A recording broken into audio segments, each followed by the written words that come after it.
Salut à tous les gens, c'est Nexty, j'espère que vous allez bien. Aujourd'hui, nouveau tuto. On va changer notre logo démarrer et le personnaliser soi-même. Donc je suis le premier sur YouTube à faire ce tuto là. Enfin du moins, ceux qui l'ont fait sont pas visibles sur YouTube en tout cas, parce que j'ai cherché pendant pas mal de temps si quelqu'un avait fait ce tuto là, parce que tout simplement, là-bas je voulais le faire moi-même sans faire de tuto. Enfin en suivant un tuto, parce que je voulais pas me casser la tête. Mais bon, j'en ai pas trouvé.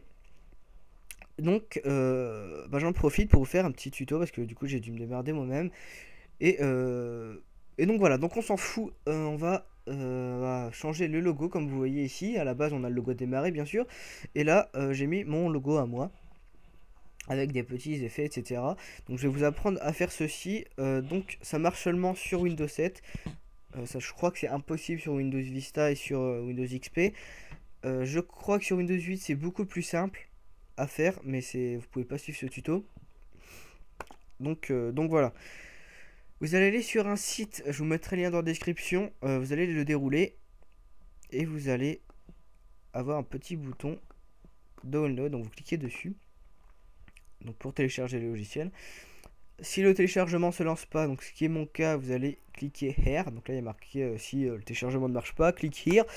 On clique dessus et là un fichier WinRAR va s'installer.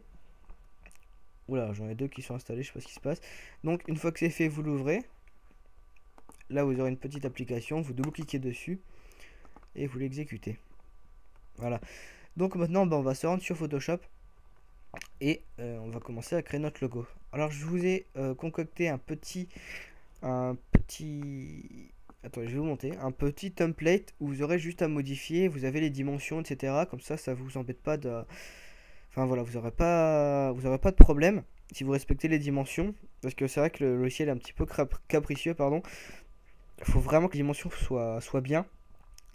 Sinon, ça met des petits traits un petit peu de partout, ça grésille, enfin voilà. Enfin, ça grésille. Voilà, ça fait des petits effets de brouillage et c'est dégueulasse. Donc, euh, voilà. On va pouvoir maintenant le modifier. Je vais aller chercher mon logo. Euh, voilà, mon logotype.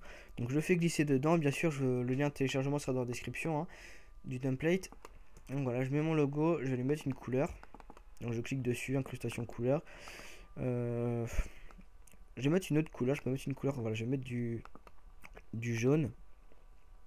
C'est vrai que le jaune c'est pas une très belle couleur, mais bon c'est pas grave. Donc voilà, vous le centrez bien, enfin c'est pas obligatoire, mais bon c'est toujours mieux quand même.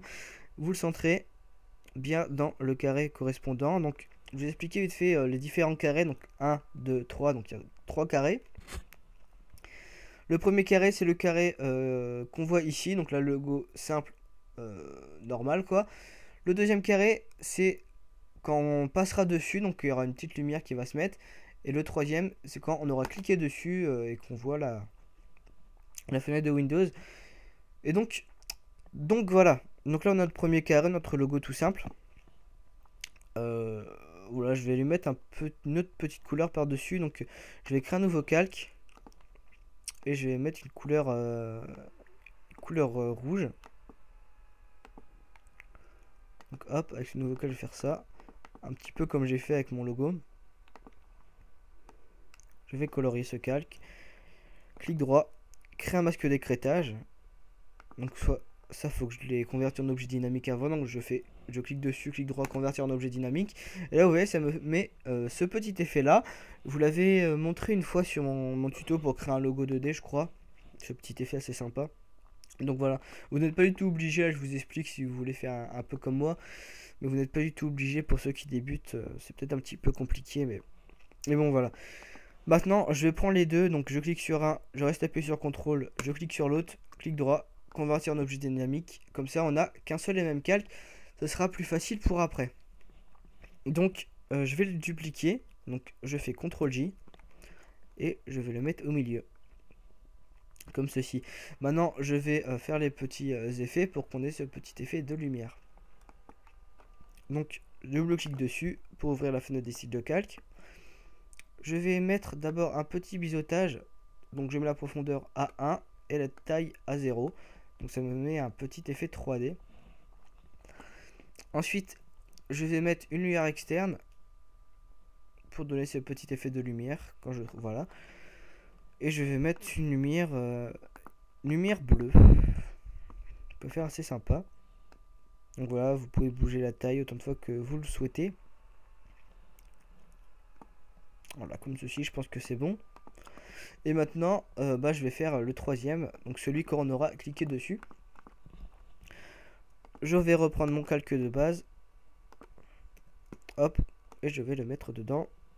Donc là, je vais mettre une petite ombre interne dedans. Donc je double-clique. Ombre interne.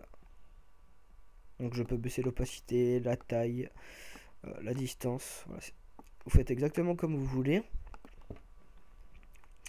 Je vais le centrer parce que là je trouve pas très bien centré. Voilà. Donc on a notre logo. C'est fini. Maintenant il faut l'enregistrer. Donc on fait fichier, enregistrer sous. Le format, vous prenez le format BMP. Voilà, donc je vais le mettre où je veux. Donc je vais l'appeler hop. Voilà. Vous mettez en 32 bits, vous laissez Windows et vous faites OK. Voilà, on a notre truc enregistré. Donc maintenant, on retourne sur le logiciel, on va dans Change.